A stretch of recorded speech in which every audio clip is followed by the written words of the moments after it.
Kasi hindi natin kontrolado yung emosyon, pag-iisip ng isang tao.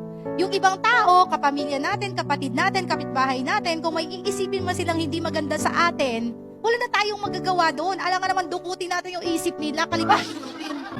Ayan ang problema sa ating maraming mga Pinoy. We are people pleaser. Gusto natin lahat ng mga tao na pi-please natin. Gusto natin yung mga tao hindi galit sa atin. Gusto natin yung mga tao gusto tayo. But the reality of life, not all people will like us. So ano pinakamabisang solusyon? Number 1, dedma. Kasi kung hindi mo dededmahin, mai-stress ka. Araw-araw ng buhay mo, pagkagising mo, iisipin mo, naku, hindi ako gusto ng mga taong ito. Anong mali sa akin? O, diba? So number 1, dedma. Kung meron kayong mga taong ayaw sa inyo, dedmahin ninyo. Diba? Bakit hindi ka ba mabubuhay kung hindi ka nila gugustuhin?